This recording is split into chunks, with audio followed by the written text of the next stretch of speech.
નમો અરિહંતાણમ નમો સિદ્ધાણમ નમો આયર્યાણમ નમો ઉવજ્જાયાણમ નમો લોય સવ્વ સાહૂણમ એસો પંચ નમોકારો સવ્વ પાવપણાસણો મંગલાણમ ચ સવ્યૈસિમ પડમમ હવૈ મંગલમ. કેવળ જ્ઞાનની સ્તુતિ વાત કરે છે. સરસ મજાની સ્તુતિની અંદર 8 પ્રકારના જે પ્રાતિહાર્ય છે એ પ્રાતિહાર્યનું વર્ણન કરેલું છે. સામાન્યતઃ જે છે કેવળ જ્ઞાની ભગવંત 2 પ્રકારના હોય, એક સામાન્ય કેવલી અને બીજા તીર્થંકર કેવલી. એક સામાન્ય કેવલી અને બીજા તીર્થંકર કેવલી. સામાન્ય કેવલી જે હોય એમને અષ્ટપ્રાતિહાર્ય ન હોય, જ્યારે તીર્થંકર ભગવાન જે હોય એમને અષ્ટપ્રાતિહાર્ય હોય. અહીંયા જે તીર્થંકર ભગવાનનું જ્ઞાન અનેક લોકો સુધી પહોંચતું હોય છે એ કેવળ જ્ઞાનની અહીંયા વાત કરેલી છે, એટલે એમને અષ્ટપ્રાતિહાર્ય લીધેલા છે. બાકી સામાન્ય કેવલીઓ એમને અષ્ટપ્રાતિહાર્ય હોતા નથી. જે પ્રભુનું જ્ઞાન લોકોને તારનારું, દરેક લોકોને પોતપોતાની ભાષામાં સમજાય છે, એ કેવળ જ્ઞાનની અહીંયા વાત કરી છે, એટલા માટે એની સાથે અહીંયા અષ્ટપ્રાતિહાર્ય લીધેલા છે. છત્રત્રય ચામર તરુ અશોક સુખકાર દિવ્ય ધ્વનિ દુંદુભી ભામંડલ ઝલકાર વર્ષે સુર કુસુમે સિંહાસન જીનસાર વંદે લક્ષ્મી સુરી કેવળ જ્ઞાન ઉદાર. છત્રતય પ્રભુની ઉપર 3 છત્ર હોય, 2 બાજુ ચામર હોય, તરુ અશોક એટલે કે અશોક વૃક્ષ હોય, અને કેવું સુખને કરનારું, જે અશોક વૃક્ષ નીચે જગતના સર્વ લોકોનો શોક જે છે એ દૂર થાય છે. દિવ્ય ધ્વનિ, સરસ મજાનો ધ્વનિ વાગતો હોય. દુંદુભી એટલે કે દેવ દુંદુભી વગાડે, જાણે કે એમ ન કહેતા હોય કે શિવપુરની અંદર પ્રભુ લઈ જઈ રહ્યા છે, એ શિવપુરના સાર્થવાસામાન પ્રભુ પધાર્યા છે, તો આ બધા આવો. ભામંડલ એટલે કે પ્રભુની પાછળ ભામંડલ હોય છે, જલકાર એટલે તેજસ્વી એવું ભામંડળ હોય છે. વર્ષે સુર કુસુમે એટલે સુર પુષ્પ વૃષ્ટિ, સુર એટલે દેવતા, કુસુમ એટલે પુષ્પ, અને વર્ષ એટલે વૃષ્ટિ, એટલે સુર પુષ્પ વૃષ્ટિ થાય. સિંહાસન એટલે કે સિંહાસન એ હોય છે, એટલે જીનેવા તીર્થંકર ભગવાનને આ સારભૂત એવી 8 વસ્તુ હોય છે. એક છત્રત્રય, 2 ચામર, અશોક વૃક્ષ 3, દિવ્ય ધ્વનિ 4, દુંદુભી 5, ભામંડળ 6, સુરપુષ્પ વૃષ્ટિ 7 અને સિંહાસન એ 8 અષ્ટપ્રાતિહાર્ય હોય છે. અને આવા કેવળ જ્ઞાની ઉદાર એવું જે કેવળ જ્ઞાન છે એમને વંદે લક્ષ્મી સુરી, લક્ષ્મી સુરેશ્વરજી મહારાજા વંદન કરે છે, અને આપણે પણ એમને વંદન કરીએ છીએ. તો એમાં આ સ્તુતિમાં કોઈને કઈ જિજ્ઞાસા? હાજી પારુલબેન. પ્રણામ ગુરુજી. સ્તુતિમાં નહીં, પણ આપણે સ્તવનની 2-3 ગાથા બાકી રાખી હતી વચ્ચે. ઓકે ઓકે જી, ધન્યવાદ. પ્રવીણભાઈ. હાજી સર, સામાન્ય કેવલી હોય એ આપણે દેશના આપે? હા, સામાન્ય કેવલી ભગવાન હોય. હવે પહેલા દેશના આપે તો આપે, પણ આપે જેવો નિયમ નહીં. બરાબર. સામાન્ય કેવલી 2 પ્રકારના હોય, મુક કેવલી પણ હોય. બરાબર. મુક કેવલી એટલે શું? વ્યક્તિને જ્ઞાન પહેલા હતું, કોઈ પણ કારણસર એમનું મુખ બંધ થઈ ગયું છે, અને તેવા પ્રકારના વિશિષ્ટ ભાવધારામાં ચડ્યા અને કેવળ જ્ઞાન પામ્યા. પોતાને જ્ઞાનમાં બધું દેખાય છે, પણ મોઢાથી બોલી શકતા નથી, એવા મુક કેવલી પણ હોય.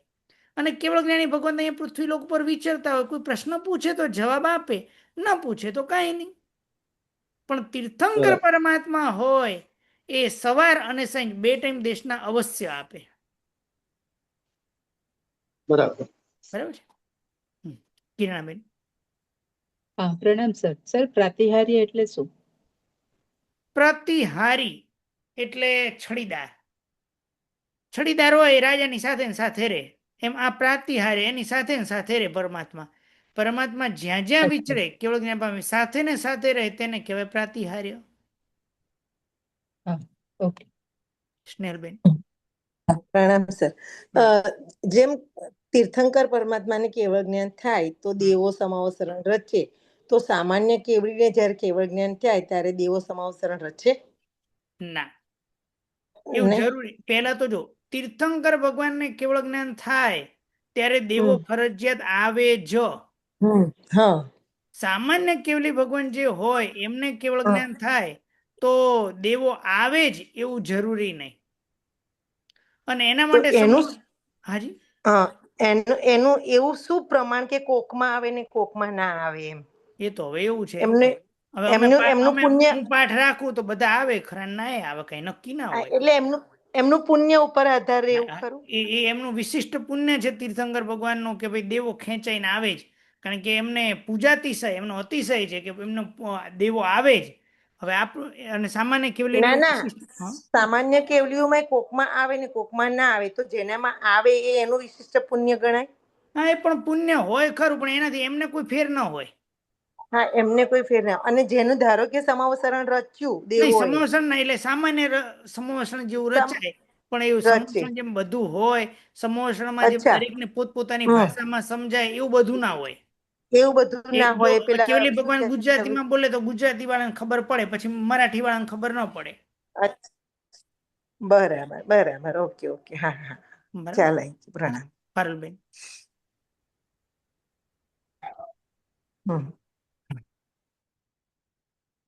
પારુલબેન. પ્રણામ ગુરુજી. પ્રણામ. આપણે તમે કીધું સામાન્ય કેવલી બે ટાઈપના, મુક નહીં, કેવલી અને બીજા કયા? મુક કેવલી, એક મૂંગા નથી, એક બોલી શકે એવા કેવલી, અને એક હેલો, મુક કેવલી. અમુક કેવલી જે મૂંગા નથી. બરાબર અચ્છા, છે. ઓકે. દર્શનાબેન. દર્શનાબેન. પ્રણામ. ચલો આગળ વધીએ.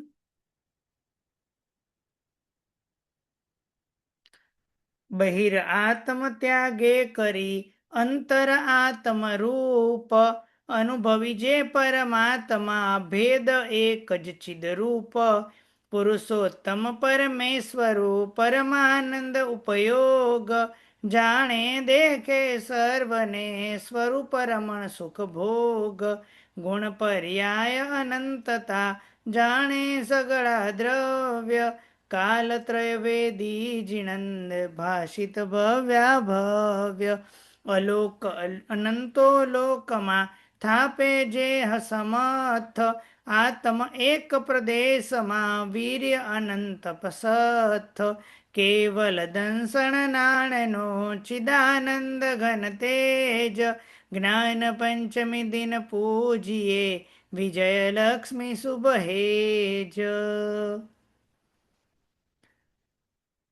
બહિર આત્મ ત્યાગે કરી.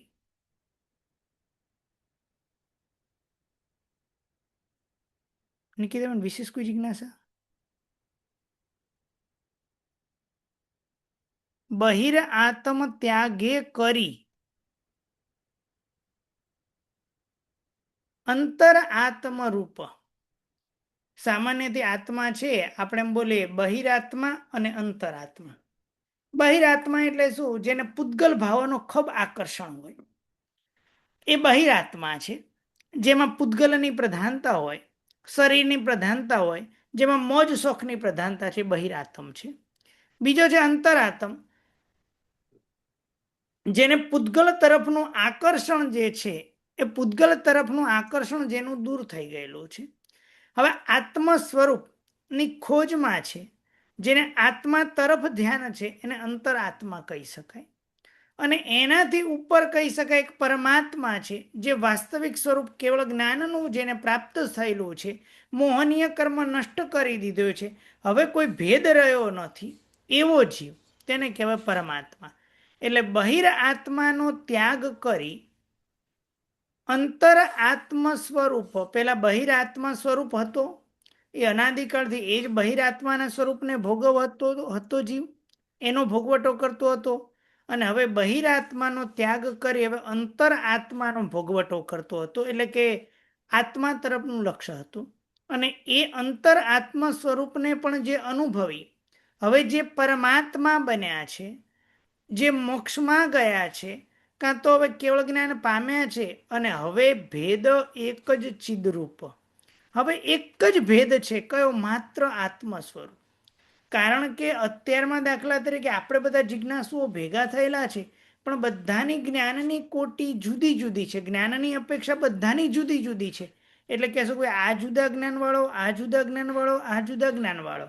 પણ હવે જ્યારે કેવળ જ્ઞાન પામે ત્યારે કેવળ જ્ઞાનીનું બધાનું જ્ઞાન એક સરખું. એટલે હવે પરમાત્મા એક સ્વરૂપ છે. અને જ્યારે જીવ મોક્ષમાં જાય છે ત્યારે પણ બધા એક સ્વરૂપ છે, જ્ઞાન કોઈનું જુદું નથી, બધા એક રૂપ છે. પછી કોઈ ભેદ રહેતો નથી. હા, આપણે જે ભેદ કરીએ છીએ, કયો? તીર્થ સિદ્ધ ભેદ, તીર્થ સિદ્ધ, અતીર્થ સિદ્ધ. તો આ ભેદ જે છે એ માત્ર અહીંની અપેક્ષાએ ભેદ છે, મોક્ષમાં તો કોઈ જ ભેદ નથી. અમારા ગુરુદેવ ઘણી વખત કે બે જગ્યાએ નિગોદની અંદર અનંત આત્માઓ સાથે છીએ, મોક્ષની અંદર અનંત આત્માઓ સાથે. આ બધો ત્યાં અનંતા નિગોદની અંદર પણ રહેતા હતા, ત્યાં કષ્ટે કરીને દુઃખે કરીને રહેતા હતા. મોક્ષની અંદર સહજ આનંદથી બધા આત્મિક સુખની અંદર અનંત આત્માઓ સાથે છે. આ વચ્ચેના કાળમાં તમને મને બધાને પ્રોબ્લેમ છે. આ પ્રોબ્લેમ પ્રભુને કહી કે પ્રભુ આ પ્રોબ્લેમ છે ને તમે દૂર કરી દો અને મને મોક્ષ સુધી પ્રભુ પહોંચાડો, એવી પ્રભુને આપણે પ્રાર્થના કરીએ. એ અનુભવી પરમાત્મા ભેદ જ એક ચિદરૂપ, બીજો કોઈ નહીં. આ પરમાત્મા એ જે કેવળ જ્ઞાન પામેલા છે, કેવળ જ્ઞાનનો મહિમા છે, એ પુરુષોમાં ઉત્તમ છે, પરમેશ્વર છે, પરમ આનંદના ઉપયોગની અંદર છે. જાણે દેખે સર્વને, આખી દુનિયાને દેખે છે દર્શન દ્વારા અને જાણે છે જ્ઞાન દ્વારા. કરે શું? સ્વરૂપ રમણ સુખ ભોગ. પોતાનું જે આત્મિક સ્વરૂપ છે એ આત્મિક સ્વરૂપની અંદર રમણતા અને સુખનો એમને પરમાત્માને ભોગ છે. બીજો કોઈ બાહ્ય ભોગની અંદર એમને પડી નથી, અને બાહ્ય ભોગ છે પણ મોક્ષની અંદર. ગુણ પર્યાય અનંતતા, જાણે સઘળા દ્રવ્ય, કાલત્રય વેદી જીનંદ ભાષિત ભવ્ય ભવ્ય. અને આવા તીર્થંકર પરમાત્મા છે એ સઘળા દ્રવ્યને જાણે છે. પણ જાણે એટલે કેવી રીતે જાણે?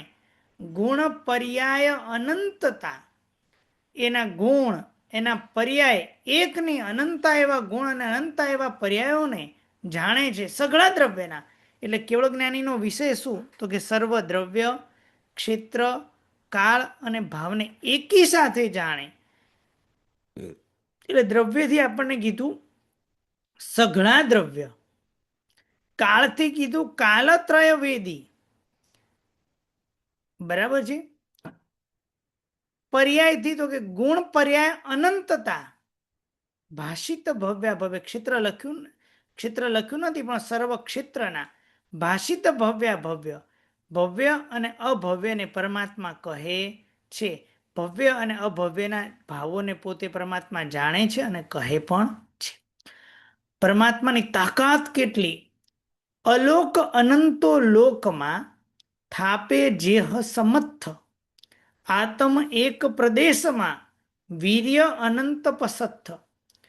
અલોક અનંતો લોકમાં, જે અનંતા લોકને લોકમાં સ્થાપન કરવાની જેની તાકાત છે.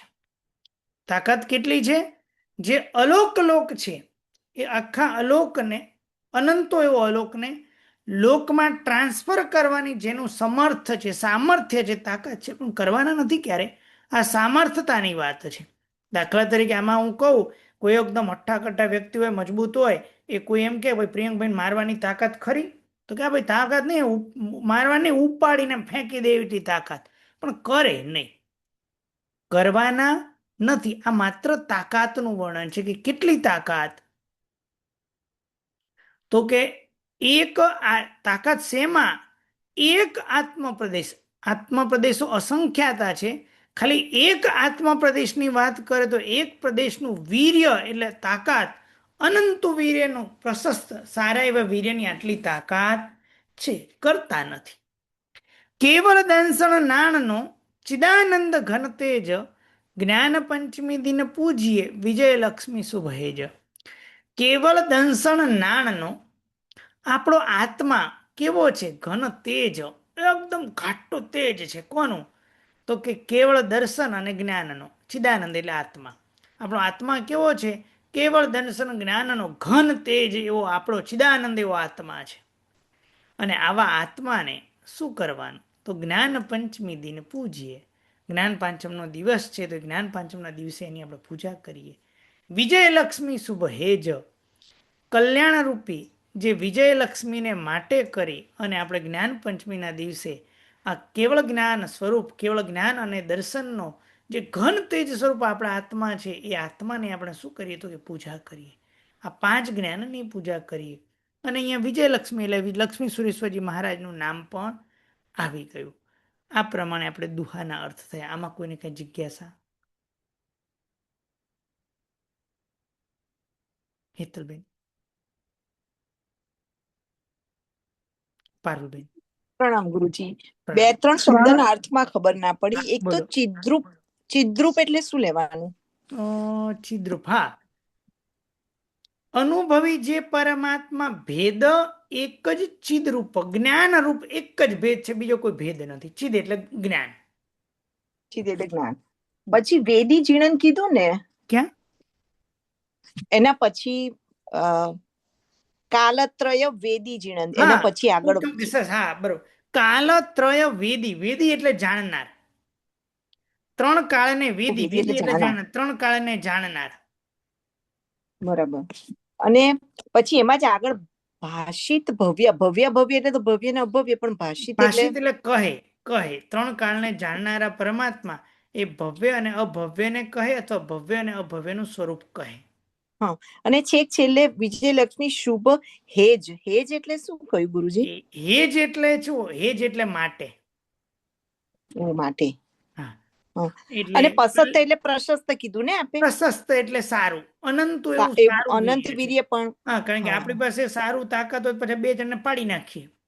હા, પ્રશસ્ત. જી, ધન્યવાદ ગુરુજી. પ્રણામ. હજી હેતલબેન. પ્રણામ ગુરુજી. પ્રણામ. ગુરુજી, આપણે આ લોગસ નો કાવતક કરતા હોય તો મતિ જ્ઞાન એનો તો એમ કે ચંદેસુ નિમલ્યુરા સુધી કરવાનો કે પૂર્ણ કરવાનો? આની ચર્ચા હું પછી કરીશ, અત્યારમાં નથી કરતો. હાજી. ઓકે. પ્રણામ ગુરુજી. ગુરુજી, મારા 2 સવાલ છે. આપણે પેલું લીધું ને બહિરાત્મા ત્યાગે કરીને, તો બહિરાત આપણે અપેક્ષા એવું કે બહિરાત્માને આપણે અશુભ ભાવ ગણીએ, પછી અંતરાત્મા ભાવ ગણીએ. ફરી રિપીટ કરજો ધર્મિષ્ઠાબેન. કઈ કરવું? ધર્મિષ્ઠાબેન ફરી બોલજો. હેલો. હા, ફરી બોલો. બહિરાત્મા છે ને, બહિરાત્મા જે છે ને, જે એને આપણે અશુભ ભાવ તરીકે લઈએ, અંતરાત્માને આપણે શુભ ભાવ તરીકે લઈએ, અને જે પરમાત્મા છે એને શુદ્ધ ભાવ તરીકે લઈએ. એવું લઈ શકાય અપેક્ષાએ? હવે પેલા અશુભ ભાવ એટલે શું, શુભ ભાવ એટલે શું, અને શુદ્ધ ભાવ એટલે શું? મને ત્રણેયની વ્યાખ્યા કરાવી દો. અશુભ ભાવ એટલે કે જે આપણે પૂતગલોમાં ને એ બધામાં જે રાચીએ છીએ ને, બરાબર, જે નુકસાન થાય એ રીતનો બધો અશુભ ભાવ. પછી શુભ ભાવ એટલે આપણે જે પુણ્ય કમાઈએ છીએ ને, જે બધા સારા ભાવ પરમાત્માના એ બધા વિચાર કરીએ એ બધા. અને શુદ્ધ ભાવ એટલે આપણા આત્માના સ્વરૂપમાં જ રહીએ આપણે. ઓકે, તો એની અનુભૂતિ કરીએ એમ. અર્થ એક જ થયો, જુદો કોઈ નથી. ત્યાં શબ્દનો આપણે ફેરફાર કર્યો. હા, જુદો નથી થયો, પણ આમ તમને એમ કરી કહું શકાય, એવું કોઈ વાંધો નહીં, કોઈ જ વાંધો નથી, લઈ શકાય. આપણે કેમ આપણે અનુપ્રેક્ષા જે કરતા હોય ને સર, એ રીતે કરી તો શકાય. લઈ શકાય, કોઈ વાંધો નહીં, ખુશીથી અર્થ કરાય. હા. અને બીજો સવાલ, જયારે આપણે કોરોના ટાઈમે તમે સૂત્રાર્થના કરાવતા હતા ને, ત્યારે તમે જ્ઞાનાતિશયનું બહુ સરસ સમજાવ્યું હતું, પણ અત્યારે મને યાદ નથી આવતું કે જે પરમાત્માનું જ્ઞાન છે જે, અને સામાન્ય કેવલીનું જ્ઞાન જે તમે અત્યારે સમજાવ્યું ને, એના કરતા કંઈક મને જુદું સમજાવ્યું હતું, જ્ઞાનાતિશય. તો અત્યારે આપને ખ્યાલ હોય. જ્ઞાનાતિશયનો આપણે અહીંયા અવસર નથી આવેલો, છતાં આપણે પૂછ્યું છે એટલે ખાલી કહું કે સામાન્ય કેવલી ભગવાન હોય એમની પાસે પણ જ્ઞાન છે, અને જે તીર્થંકર પરમાત્મા છે એમની પાસે પણ જ્ઞાન છે. તો પરમાનો પહેલા નંબરમાં અતિશય એટલે શું? તો સર્વોત્કૃષ્ટ કોટીનું, એના સિવાય કોઈની પાસે ઉત્કૃષ્ટ કોટીનું ન હોય તેને આપણે કહીએ જ્ઞાન અતિશય.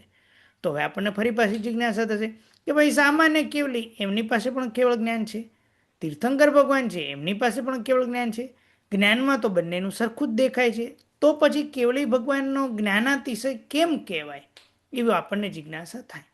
તો એના માટેનો જવાબ એવો છે કે અનુત્તર વિમાનવાસી દેવો ચિંતન કરે અને ચિંતન કરતાં કરતાં એમને કોઈ જિજ્ઞાસા થાય તો તીર્થંકર ભગવાનને મનથી પ્રશ્ન પૂછે અને તીર્થંકર ભગવાન એમને મનથી જવાબ આપે.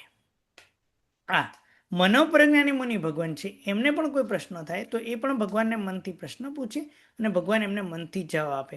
આ રીતે પરમાત્માનો વિશિષ્ટ કોટીનો જ્ઞાનાતિશય કહેવાય. ગુરુજી, એ તો દ્રવ્ય મનથી નહીં, ભાવ મનથી જવાબ આપે ને.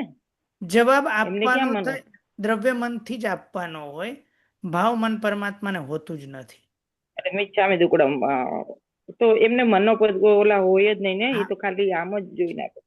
પરમાત્માને મનોવર્ગના પૂતગલોથી ભગવાન એમને જવાબ આપે.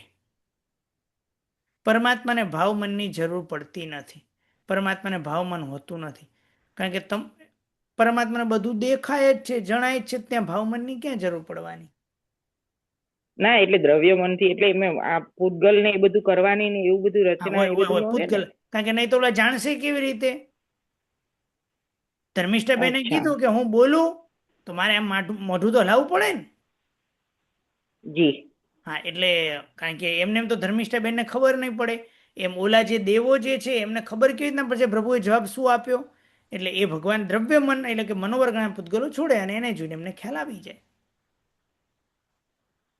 કેવલી હોય ત્યારે એમને હોય કે ગુરુજી મનોવર્ગના પૂતગલ મન પરિવર્તન. પેલા પ્રશ્ન ક્લિયર કરો, હું સ્પષ્ટ જવાબ આપીશ. પેલા આપનો પ્રશ્ન સ્પષ્ટ કરો.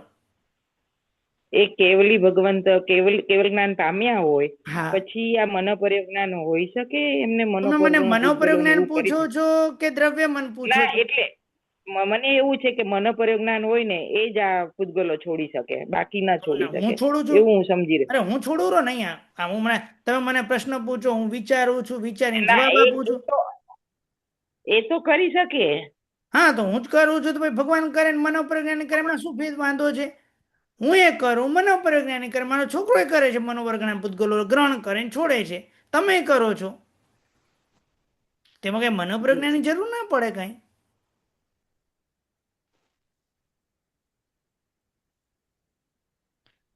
હા, મારી પાસે દ્રવ્ય મન પણ છે, ભાવ મન પણ છે. કારણ કે મને કોઈ હમણાં પ્રવીણભાઈ પ્રશ્ન પૂછે, પ્રવીણભાઈ તમારી પાસે દ્રવ્ય મન ભાવ મન બે કે એક જ? તો પ્રવીણભાઈ પાસે બંને. હા, કઈ વાંધો નહીં, હું તમને કહું એક ને એક. બે. બેન બે. પ્રવીણભાઈ બેન બે. સર અવાજ કપાય છે થોડો. હા, બેન બે. 4. 4 ને 4 8. હવે આમાં તમારે વિચારવું પડે છે કે ફટદીમ બોલાય છે? તો કે આમાં વિચાર કરવો વિચારવું પડે. હા, આમાં કઈ વિચારવું પડતું નથી, પણ 24 × 28 × 26 કેટલા થાય? હા, એ વિચારવું પડે બહુ. હા, જ્યારે કેવળ જ્ઞાની અંદર બધું દેખાય જ છે, એટલે એમને ભાવ મનની કોઈ જરૂર નથી, પણ દ્રવ્ય મનની જરૂર એટલા માટે છે કે ઓલા પ્રશ્ન પૂછે જવાબ તો આપવો પડશે ને.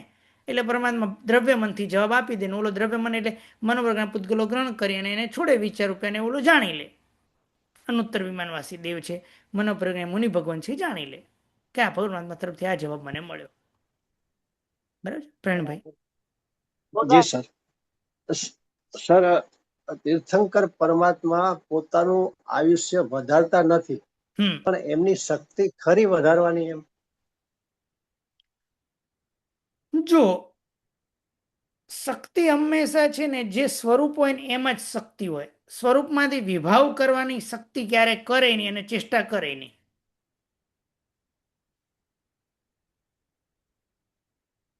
એટલે તીર્થંકર પરમાત્મા અવાજ કપાય છે. હાજી, તીર્થંકર પરમાત્મા ક્યારે પોતાનું આયુષ્ય વધારતા નથી. નહીં, વધારતા નથી એ તો બરાબર છે, વધારતા નથી, વધારશે પણ નહીં એ આપણે આવે છે, પણ એમની આમ શક્તિ ખરી વધારી શકે? હવે આમ જોવા જાવ તો અનંતી શક્તિના આધારે શક્તિ છે, પણ લોકની વ્યવસ્થાને ફેરવવે નહીં ક્યારે પણ.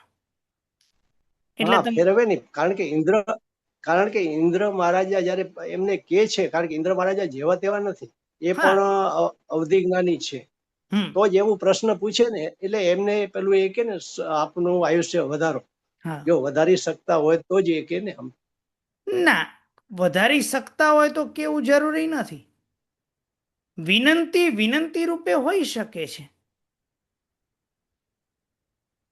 કારણ કે આપણે પર્યુષણના એવી રીતે સાંભળવામાં આવે છે, ક્યારે કોઈ તીર્થંકર પરમાત્માએ આયુષ્ય વધાર્યું નથી, વધારતા નથી અને વધારશે પણ નહીં. બરાબર છે. તો એના પરથી આપણને લાગે કે એમની શક્તિ ખરી. આમ શક્તિ હોય પણ એવો ક્યારે લોકમાં જે વ્યવસ્થા હોય એમાં આયુષ્યમાં વધારો કે જે લોકની વ્યવસ્થામાં ક્યારે ફેરફાર ન કરે. જી સર. કર્મની વ્યવસ્થા કે એમાં ક્યારેય અવ્યવસ્થા ઊભી થાય એવું ક્યારેય ન કરે. બરાબર. કિરણબેન.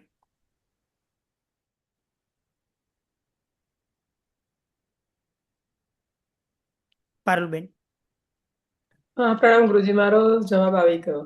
સુચિતભાઈ.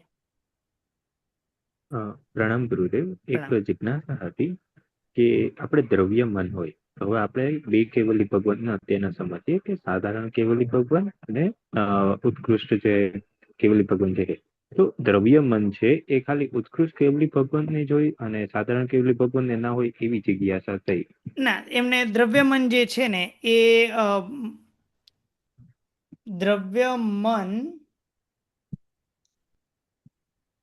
દ્રવ્ય મન તરીકે હોય, વપરાશ કરવો ના કરવો એમના ઉપર છે.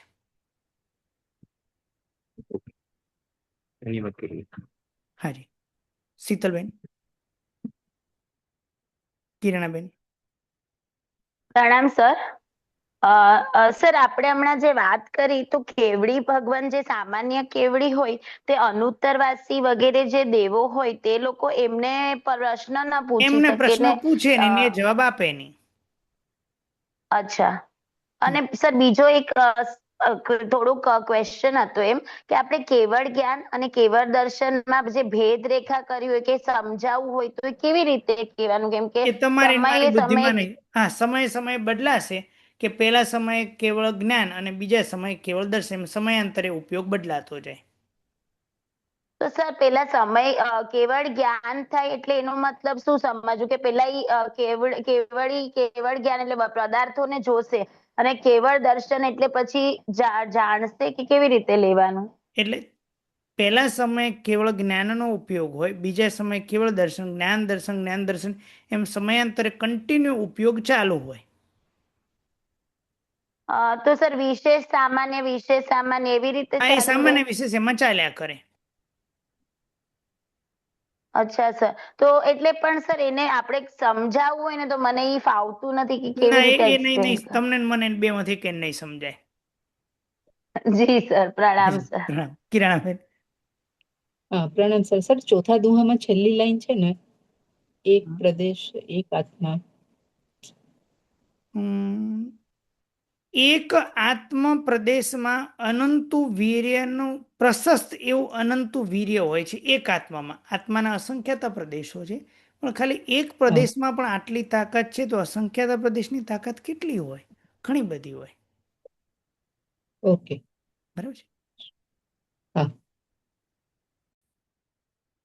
જીની આજ્ઞા વિરુદ્ધ કંઈ પણ બોલાય તો મિચ્છામિ દુક્કડમ. સર્વમંગલ માંગલ્યમ સર્વ કલ્યાણ કારણમ પ્રધાનમ સર્વધર્માણમ જૈનમ જયતિ શાસનમ. પ્રણામ.